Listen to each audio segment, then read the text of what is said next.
देखिए हर खबर यहीं पर, सब्सक्राइब कीजिए TV9 भारतवर्ष।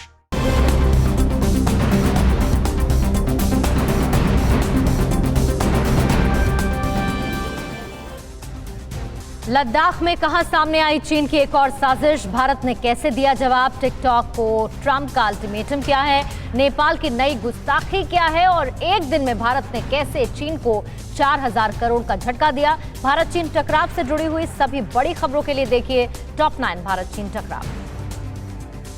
चीन अपनी चालबाजियों से बाज नहीं आ रहा।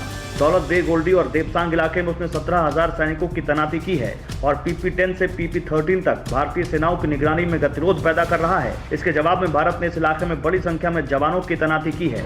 T-90 टैंक की रेजिमेंट भी चीनी सेना की किसी हिमाकत का जवाब देने के लिए मैदान में उतार दी गई है। चीन को मात देने के लिए रक्षा मंत्रालय खास तैयारियों में जुटा है। लद्दाख बॉर्डर पर तैनाती को देखते हुए DRDO ने स्वदेशी हल्के टैंक बनाने का काम और तेज कर दिया है। सेना को इस माह के अंत तक 14 अपग्रेड सारंग तोपें भी मिल जाएंगी। करीब 1 साल से इन तोपों को अपग्रेड करने का काम चल रहा था। भारत का चीन को दो टूक जवाब, कहा पैंगोंग त्सो समेत पूर्वी लद्दाख के विवादित जगहों से सैनिकों को जल्द हटाएं। दोनों देशों के सेनाओं के सीनियर कमांडरों के बीच LAC पर चीन की ओर मोल्दो में रविवार को लगभग 11 घंटे तक बातचीत हुई थी। भारतीय सेना ने 5वें दौर की इस बैठक में चीनी सेना को स्पष्ट संदेश दिया कि वह देश की क्षेत्रीय अखंडता के साथ कोई समझौता नहीं करेगी। चीनी सेना की सबसे सीक्रेट यूनिट 61398 ने भारत के खिलाफ अपनी गतिविधियों को तेज कर दिया है। इस यूनिट के जरिए चीन दुनिया भर की साइबर स्पेस और जियो लोकेशन इंटेलिजेंस जैसी जानकारी जुटाता है। भारत के खिलाफ भी ये यूनिट काफी सक्रिय देखी जा रही है। इसका मुख्यालय शंघाई के पुडोंग जिले में है। चीनी ऐप टिकटॉक को अमेरिकी राष्ट्रपति ट्रंप की चेतावनी, 15 सितंबर तक अमेरिका में अपना कारोबार बेच दें या फिर बंद कर दें। टिकटॉक को माइक्रोसॉफ्ट कंपनी की डील हासिल करने के चलते अमेरिका ने यह मोहलत दी है। अमेरिकी राष्ट्रपति के तीखे तेवर से घबराए चीन ने टिकटॉक को राष्ट्रपति चुनाव से जोड़ दिया है। ग्लोबल टाइम्स ने दावा किया कि ट्रंप को डर है कि यहां के युवा इस ऐप का इस्तेमाल इनके खिलाफ करेंगे। चीन की चालबाजी में फंसा नेपाल भारतीय सीमा के पास हेलीपैड भी तैयार कर रहा है। ये इलाका बिहार के पश्चिम चंपारण से सटा हुआ है।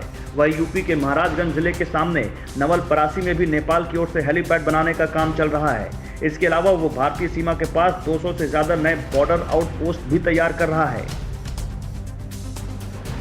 भारत के खिलाफ साजिश में जुटे ड्रैगन ने पाकिस्तान को पूरी तरह से अपने शिकंजे में कस लिया है। वो पाकिस्तान की लोकतांत्रिक और आर्थिक व्यवस्था पर नियंत्रण हासिल करने के लिए कानून में भी फेरबदल करने लगा है। हांगकांग स्थित एशिया टाइम्स के अनुसार चीनी राष्ट्रपति शी जिनपिंग पाकिस्तानी संस्थाओं में चीन परस्त अधिकारियों की नियुक्ति करवा रहे हैं। इसके लिए उसने सीपेक प्रोजेक्ट का हवाला दिया है। रक्षाबंधन के मौके पर कल चीन को मिला 4000 करोड़ रुपए का झटका। चीन के साथ तनाव को देखते हुए इस साल भारतीय बाजार से चाइनीज राखियां पूरी तरह से गायब रहीं। देश के व्यापारियों ने 2 महीने पहले से ही तैयारी शुरू कर दी थी और नतीजा ये रहा कि इस साल पूरी तरह से भारत निर्मित राखियों की बिक्री हुई। एक तरफ चीन सीमा पर शांति की बात कर रहा है तो दूसरी ओर चीन के मुखपत्र ग्लोबल टाइम्स से भारत के लिए जहर उगला जा रहा है।